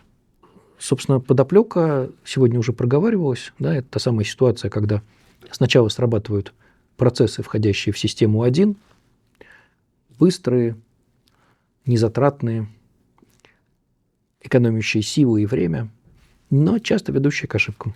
Более того, оказалось, что вот это вот нарушение рациональности, рационального мышления штука настолько устойчивая, частотная и интересная, что ее даже следует измерять отдельно от, там, скажем, от IQ. Да, и появился очень известный тест на когнитивную рефлексию, CRT, Фредерикса, вот, который прямо отдельным образом это пытается измерить. То есть у всех людей разная степень этих когнитивных искажений? Но она у всех есть. Вот это принципиально. Да, если вам напомнить, что такое бывает, то некоторое время вы будете напрягаться и избегать байесов. Но потом в какой-то момент контроль ослабнет, и все вернется на круги своя. Одно из сильных суждений по этому поводу заключается в том, что это не есть, как бы сказать, специальные дырки или специальные ошибки. Байесы такого рода – это абсолютно нормальная форма работы нашего мышления. То есть, если оно работает нормальным образом, эти ошибки обязательно будут. То есть, вот такой вот, к сожалению или к счастью, нормальный способ функционирования. Правильно я понимаю, что интеллекта. практически весь маркетинг построен на наших когнитивных искажениях? Ну, наверное, все-таки не весь, но он тщательно, они, маркетологи, тщательно пытаются это использовать. И если вы немножко знаете о том, как это устроено, то до некоторой степени вы защищены от большого количества манипуляций. А могли бы вы привести какие-то самые популярные байесы, которые в маркетинге успешно используют уже давно? Один из очень симпатичных экспериментов, показывающих, как работает эта бодяга ужасная, устроен был следующим образом. Домохозяек приглашали в некоторый крупный американский универмаг якобы на просмотр, на тестирование каких-то товаров новых. Вот. И психологи проверяли влияние раскладки, порядка раскладки. По-моему, там были чулки или перчатки. Ну, что-то такое дамское абсолютно. Так вот, на оценку. Ну и, соответственно, результаты совершенно однозначно показывали, что место в ряду предсказывает оценку продукта. Ничего себе. То есть они выставляли оценку продукту, насколько он хорош или плох? Они выбирали лучший, и лучший всегда лежал на определенном месте в ряду. И всякий раз после того, как домашняя хозяйка делала выбор, индивидуально на это делала, ее потом ловили за хвост и расспрашивали, как это было устроено. Ну и они все рассказывали, что там чулки были самые шелковистые, самые замечательные, т-т-т-т-т. И когда им пытались прямо сказать, после некоторых намеков, что на самом деле это связано с местом в ряду, они отвечали замечательно. Вы что, идиоты, говорили они? Больные, что какое место в ряду? Говорят, шелковистые. Ну вот.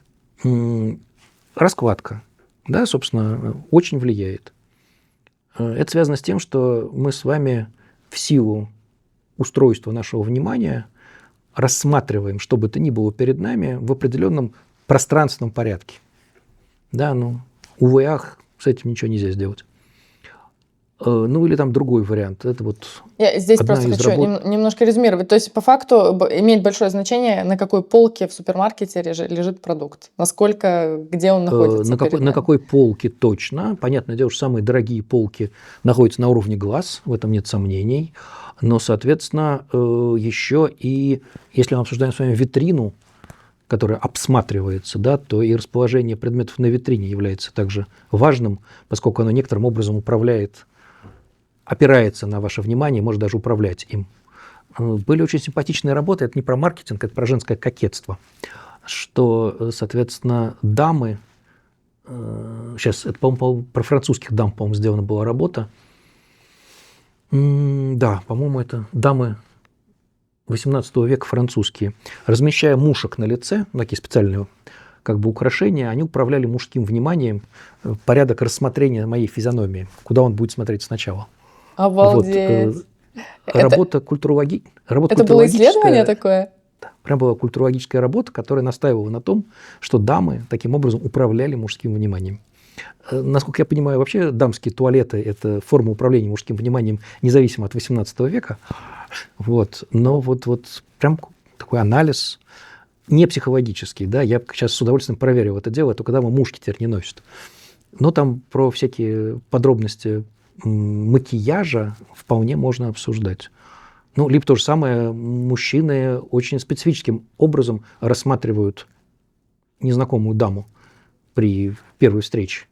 Они смотрят на вполне определенные части тела, не всегда на лицо. Вот. Это тоже очень хорошо показано. Это очень просто показать, это тоже очень хорошо показано. Кстати, дамы тоже, в общем, в этом отношении последовательны в своем рассматривании мужчин, и тоже, собственно, не только лицо. Вот.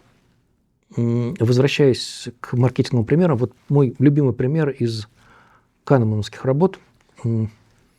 Американские психологи и социологи часто вынуждены работать под следующим странноватым лозунгом.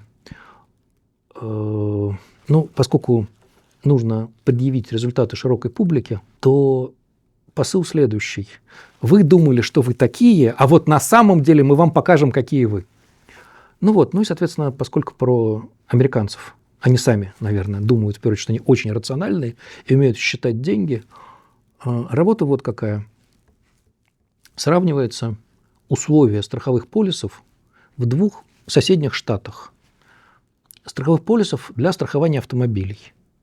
И выясняется, что в штате номер 1 публика платит за страховые услуги существенно больше, речь идет о миллионах долларов, чем в штате 2.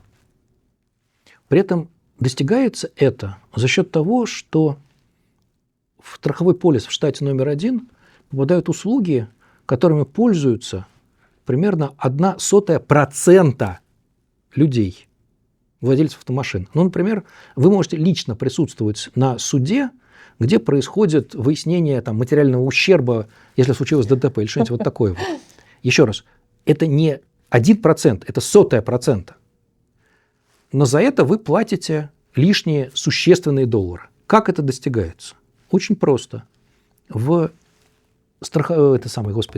полисе в штате номер 1 уже проставлены галочки в тех пунктах, которые интересуют страховую компанию. Вы просто подписываете полис, не расставляя галочки. А в штате номер 2 галочки вы расставляете своей рукой. Так вот, если галочки уже расставлены, практически все подписывают без слов. То есть люди не читают, об этом речь? Возможно, они читают, но критическое мышление не включается. То есть они думают, Зачем раз мне стоит это галочка, надо подписать. Ну, вот, соответственно, вот такая предварительная подача правильного, в кавычках, ответа – это еще один очень серьезный маркетинговый трюк. Как вы понимаете, в наших банковских услугах все ровно то же самое. Если когда-нибудь подписывали любой договор с банком, много галочек там стоит просто загодя. Не только с банком, страховые компании тут ничем не лучше. Везде, где надо деньги заплатить, много галочек стоит. Да. Ну, кому заплатить, кому получить, извините. Особенности человеческого мышления такого рода, слабости, да, давайте так назовем, их много, и ими действительно можно вполне целенаправленно пользоваться, не только к добру, к сожалению. Вот если отойти от маркетинга, топ-3 ваших любимых когнитивных искажения, самых интересных, любопытных. Если вы о чем-то знаете очень хорошо и очень много, вам почему-то кажется, что и остальные люди знают об этом предмете столько же много и выделяют в нем столько же там тонкостей и обертонов, как и вы. Да? Ну, вот, скажем, вот такая вещь совершенно ужасная. Ну, или там, соответственно, вот самый распространенный эффект фрейминга. Фрейм по-английски рамочка, да, то есть фрейминг – это такая штука, которая вас помещает в некоторые рамки, в которых принимается решение. Ну, например, вы приходите в магазин что-нибудь купить, телевизор, и понятно, что вы примерно представляете, что вам надо, но вы совершенно не ориентируетесь в соотношении цены, качества или цены и количества функций, которые есть в изделии, которое вам будет предложено. Ну и, соответственно, люди, которые вам телевизор будут продавать, поступят следующим образом. Они вам предъявят очень дорогой и навороченный предмет и очень дешевый и не очень навороченный. И какие-то промежуточные варианты. понятно, что вы купите один из промежуточных вариантов. Почему это произошло? Ну, ровно потому, что, соответственно, вас поместили вот в эту самую рамочку. Вполне может быть, что вам нужен самый дешевый вариант, что теми функциями, которые там есть, вы никогда не воспользуетесь.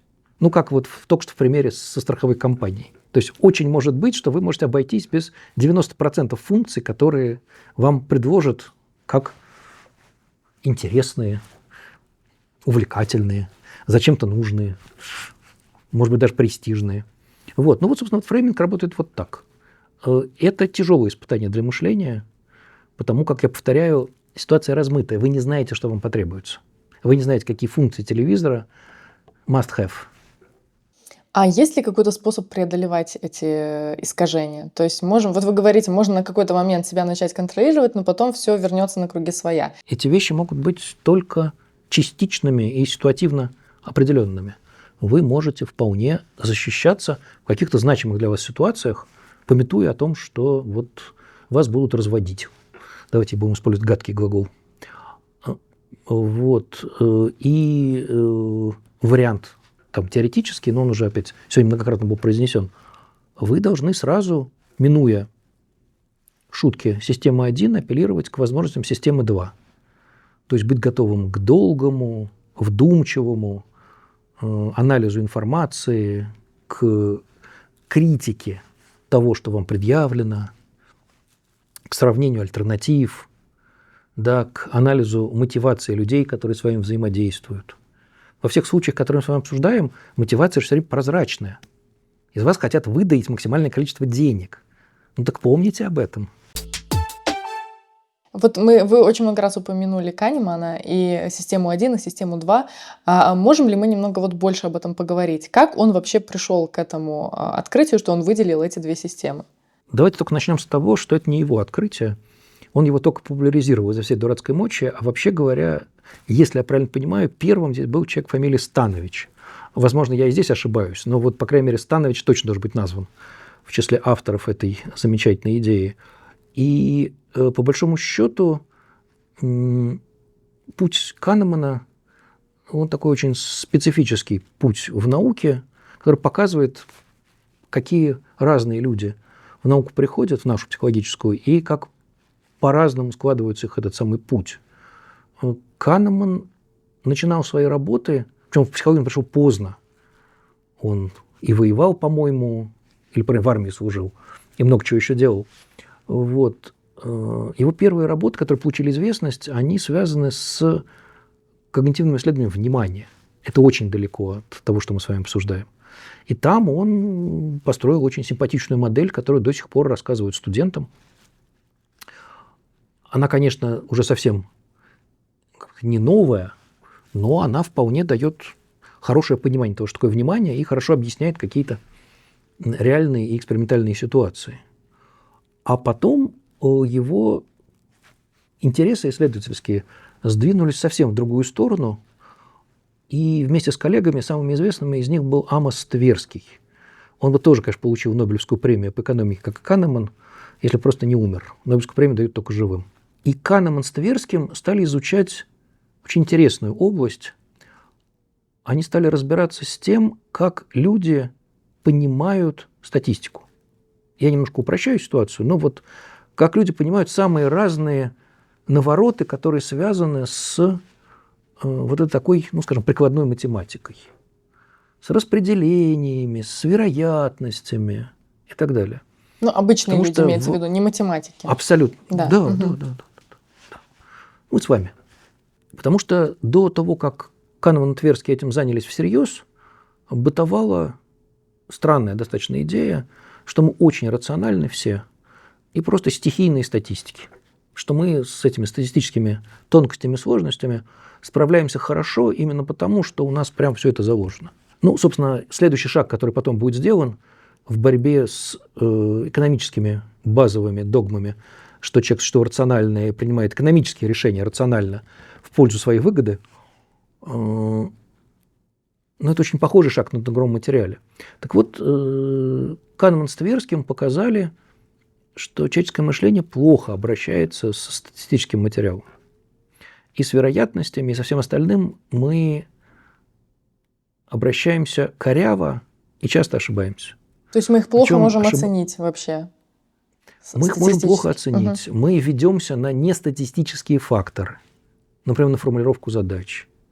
Мы не понимаем, что объем выборки, то есть количество измерений, принципиально важно для вероятностей.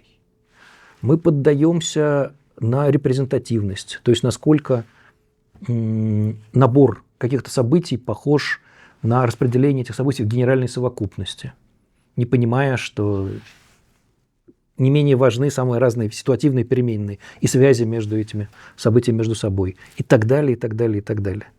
И в этих работах Канеман с Тверским открыли эвристики, только в совершенно другом смысле от того, о чем мы с вами сегодня говорили.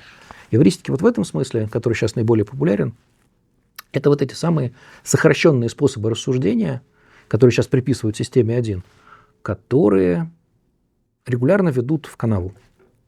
Да, то есть они настолько сокращают мышление, настолько помогают нам быстро справляться с трудностями, что очень часто, увы, приводят К ошибкам. к большим неприятностям. Ладно, только к ошибкам. В ситуации, которую мы с вами обсуждали про страховые компании, цена этих ошибок – миллионы долларов, которые люди отдают страховым компаниям. Не то чтобы жалко, но просто там цена вопроса Да, ну и не 10 жалко. копеек. Вот эти эвристики и байесы разного рода показаны на статистическом материале. Дальше Канеман с коллегами, тут уже экономисты подключились. Вот тут уже нельзя умолчать, что, собственно, к психологам подключились экономисты, и один из их коллег и последователей, фамилия Талер, получил Нобелевскую премию через несколько лет после Канемана, за то же самое, за поведенческую экономику. Так вот, собственно, оказалось, что и в экономических решениях все обстоит неблагополучно. Где можно посчитать прямые деньги, собственно, мы можем опираться прямо на расчеты. Но в огромном количестве ситуаций мы этого не можем сделать, потому что там нет прямой финансовой, прямой количественной оценки. И возникают совершенно невероятные штуки. Какие-то, пару примеров, правда, уже не канемановских, а талеровских, извините, но они просто того стоят. Вам задается вот какая проблемная ситуация. Вы сидите на пляже в жаркий день, рядом с морем. Очень жарко. И очень хочется пить. И ваш приятель говорит, что он готов встать и пойти в одном варианте в ближайшую лавку продуктовую или в ближайший отель в другом варианте и купить пиво такого-то сорта. Но он за него заплатит ровно столько, сколько вы готовы предложить. И, соответственно, в этой ситуации нормальные испытуемые пишут цифру в лавке существенно меньше, чем в отеле. Для экономиста это невероятно. Это одно и то же пиво, то есть одна и та же услуга, которая почему-то для вас стоит разных денег. Да, соответственно, это совершенно не экономическая ситуация. То есть для стандартного рационального экономического субъекта, который должен принимать решения к своей выгоде, это какое-то чудовищное что-то. Это просто что-то... небо упало на землю. Или, соответственно, еще одна чудесная находка Талера, что у нас с вами наши финансовые расчеты, как бы сказать, не вообще расчеты, а бюджета, устроены именно как бюджет, как в бухгалтерии. Что есть деньги на еду, на жилье, на обучение детей, еще на что-то. И эти деньги живут по разным законам. Скажем, вы очень прижимисты в плане еды и жилья, но деньги, которые отложены на удовольствие, скажем, на отпуск, вы тратите легко со свистом. Боже мой, как жизненно. Но это ведь одни и те же деньги. Это одни и те же рубли или доллары. Да? Экономически это ровно одно и то же. Но они живут просто по разным законам. Да? И эта бухгалтерия, Талер кучу разных красот показывал, как, соответственно, в этой бухгалтерии по-разному устроены отношения между нами и деньгами. И действительно, соответственно, основная закономерность заключается в том, что на разных счетах или в разных отделах этой бухгалтерской книжки внутренней, деньги не смешиваются. Это про разное. Эти деньги, они принципиально по-разному организуются и тратятся. Ну или вот, соответственно, еще одна чудесная работа. Ну, кажется, что здравомыслящий человек должен при возможности покупать или брать те продукты, которые он любит. Ну, казалось бы, ну вот... И, ну, понятно, что на это обычно накладывают всякие финансовые либо ограничения, либо еще что-то, но при прочих равных вы покупаете то, что вы любите, а не то, что вы не любите. Ну, соответственно, это замечательное исследование устроено вот как. Значит, соответственно, в кампусе американского университета, ну, где в отдельных домиках живет профессура, дети ходят каледовать. Вот это такая стандартная ритуальная штука, когда дети с мешочками в определенный день ходят по домам, поют песни, и за это их кормят конфетами. Значит, до того, как все это начнется, все семьи у своих детей четко выясняют, кто какие конфеты любит. И про каждого ребенка известно, какие конфеты он любит больше всего. Причем не только выясняется, но и проверяется, что он вот выбирал эти конфеты. Да, то есть мы точно знаем, что Джонни любит это, Мэри то-то, а Питер то-то. И, соответственно, эти конфеты заготавливают. Да, заготавливаются все эти. В каждом доме лежит россыпь конфет каждого сорта. Вот смотрите, здесь важны подробности. Значит так, ну скажем, у нас 3 дома, 3 ребенка. Про каждого мы знаем, кто что любит. И в каждом доме лежит все наборы любимых конфет. Причем их лежит очень много, вот это важно, их очень много, ты можешь взять сколько хочешь. И так наступает критический момент. Значит, 3 наших детей идут, соответственно, по домам. Они поют песни, все очень радуются. Им говорят, ну, берите конфеты-то, ну, вон, сколько хочешь, бери. И они чего-то берут. Получается двойной контроль. С одной стороны, считают конфеты, которые забраны, хозяева дома. С другой стороны, потом дома, когда они пройдут все 3 дома, конфеты в мешочке проконтролируют родители. Да? Казалось бы, каждый ребенок должен брать большей частью любимые конфеты. Нет! Нет! Они берут примерно поровну всех. Ничего себе, почему? Потому что, соответственно, выбор в данном случае явно не определяется только соображениями то, что я люблю. Выбор устроен не так. Да? Но вот еще обратите внимание, ну, ситуация прям чистая, ну, лучше не придумаешь. Меня больше всего умиляет двойной контроль. Сначала конфеты не в мешочке. Просто каждая семья знает, сколько конфет разложено. Это же экономисты. Вот. Поэтому они потом аккуратно пересчитывают, сколько конфет осталось, каких. Вот. У меня, извините, неправильное скажение, офигеть. Да? То есть, соответственно, выбор делается не так. Потому что понятно, кто что любит, но выбор делается не так. Еще есть куча разных дополнительных факторов, важных которые соображений, на это как-то повлияют. которые да. включены в игру. Угу. Конечно. Вот. Ну вот опять, после этого экономисты могут, конечно, отдыхать, а в дело вступают психологи. Но вот это уже ну, вот это чисто психологический анализ принятия решения. Почему дитё в этой ситуации, когда может взять своих любимых, сколько хочет, никто не ограничивает, но нет. Но нет.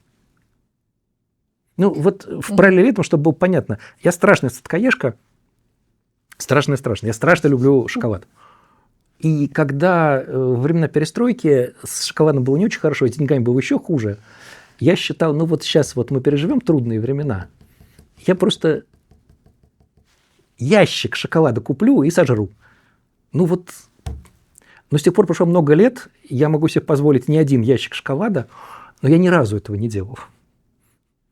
Да, ну то есть, соответственно, ну вот выбор даже любимых продуктов, вещей, услуг и так далее устроен не так. Да, но у вас есть какие-то другие соображения, помимо того, что вы любите шоколад. Конечно. Да. Но шоколад я по-прежнему люблю до безумия. Так вот, возвращаясь к талеровским примерам, всякий раз мы видим, как очень сложная, как сказать, конструкция этих факторов, которые влияют, вступает в игру, и, собственно, попытка их понять и объяснить человеческое поведение, это, собственно, вот оказывается большим достижением, ну, интенцией у и Талера, и, соответственно, Канемана, ну и, собственно, большими достижениями украшен их путь, потому что они много чего указали из реально действующего на этом пути. Ну, наверное, вот про Талера еще одну вещь надо рассказать. она наиболее спорная из его наследия, хотя он, к счастью, жив еще. Он придумал такую штуку. Английское правительство, он американец, а его звало в качестве консультанта правительство Великобритании. Предложило ему придумать какие-нибудь меры, вы меня все время расспрашивали про прикладные обстоятельства, как рекомендовать или обратить внимание рабочих на более выгодные для них пенсионные схемы. Все начиналось с шахтеров. Шахтер, как вы понимаете, это достаточно опасная работа и вредная, главное. И ваша задача не только заработать денег, вообще говоря, но и накопить себе на безбедную старость. Причем старость такую, где вам придется точно лечиться. Угольная пыль – очень неприятная вещь. Вроде бы это понятно, но выбирать разумные пенсионные схемы горняки не склонны. Просто не склонны, и все. И поэтому, когда дело доходит до горячего, буквально до горячего, денег на нормальное лечение нету. Или резко не хватает.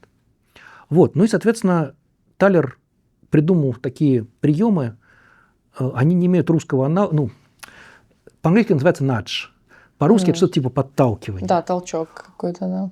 Вот именно подталкивание, вот так вот аккуратное передвижение. Я повторяю, что тут ситуация оказывается этически очень спорной, насколько мы уверены в том, что мы предлагаем хорошие вещи, и насколько мы должны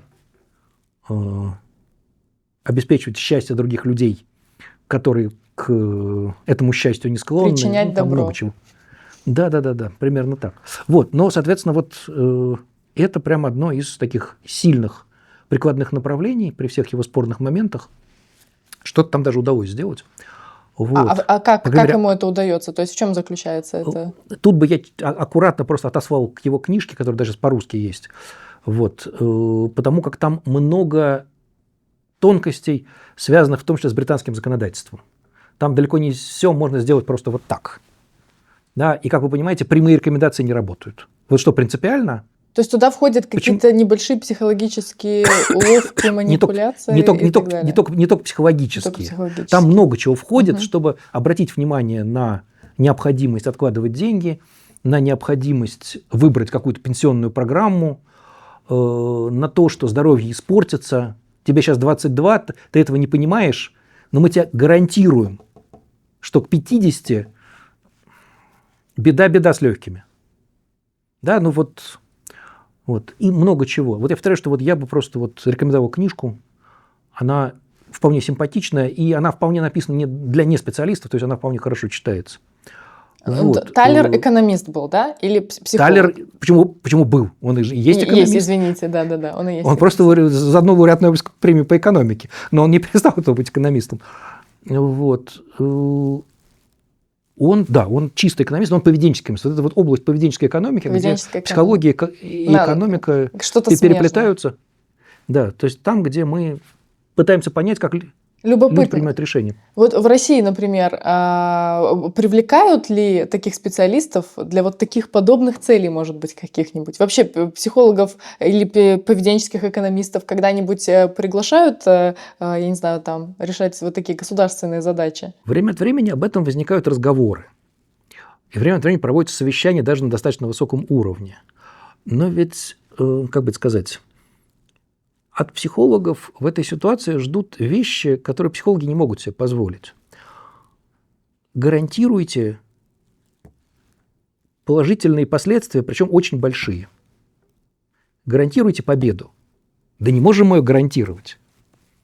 Мы можем указать на трудности и примерно определить направление правильного воздействия, разумного воздействия.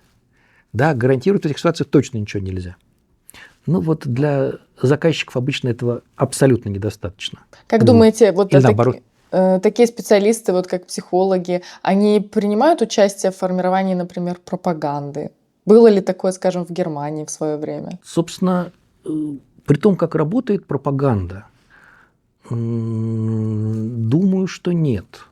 Потому что, в общем, чаще всего пропаганда работает самыми дубовыми методами. Не выглядит как работа специалиста, да? Ну, собственно, основное, что делает пропаганда, она много раз повторяет одни и те же достаточно простые формулы. И под них подверстывает все остальное. Для того, чтобы такое состроить, не требуется психологического образования. Там бывают тонкие моменты, когда кажется, что там работают разумные люди. То есть не разумные, умные, хотя с ними не хочется соглашаться.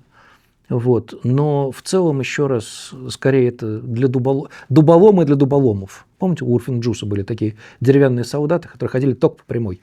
Ну, вот это, в общем, примерно про это. Вот любопытно еще о принятии решения. Мне хотелось у вас спросить, есть ли какие-то научные основания у такого понятия, как интуиция? Ну, соответственно, все немножко зависит от того, что вы понимаете под этим словом. Я скажу, что я понимаю в бытовом смысле. Да? Скажите. Интуиция, когда ты принимаешь решение, и у тебя есть внутреннее ощущение, как лучше поступить правильно. Ты не можешь его рационально объяснить, то есть если тебя попробуют аргументировать, ты не можешь сказать, я так думаю, поэтому, поэтому и поэтому. Но ты чувствуешь, что это решение будет лучшим. Исходя из того, что мы с вами говорили, энное количество процессов, составляющих систему 1, может быть интерпретировано в качестве основы для интуиции, как вы ее описываете. Быстрая реакция без раздумий, в соответствии с тем, что кажется, в соответствии с тем, что эти ситуации каким-то образом похожи на те, с которыми вы сталкивались. Примерно вот так это будет описано. Вот. Доказать ничего нельзя, объяснить ничего нельзя. Все соответствует. Классно. Но система 1, вы говорите, часто приводит к ошибочным решениям. Я бы сказал, даже не часто, а регулярно. Регулярно. Поэтому то есть интуиция такая тема, на которую лучше особо не полагаться. Вы говорите вещи, от которых меня бросает в дрожь. Ваши слушатели застрелят либо вас, либо меня. Почему? Ну как-то, мне кажется, что он симпатичный. Или мне кажется, что она будет хорошей женой. Ну как можно на это не повестись? Нет, поэтому, еще раз, понятное дело, что интуиция штука максимально не строгая, максимально зыбкая, никак не аргументируемая и никак не доказуемая. Вот в том смысле, о котором вы говорите. И, конечно, она опирается на кучу неявных, таких имплицитных процессов, которые ничего не гарантируют.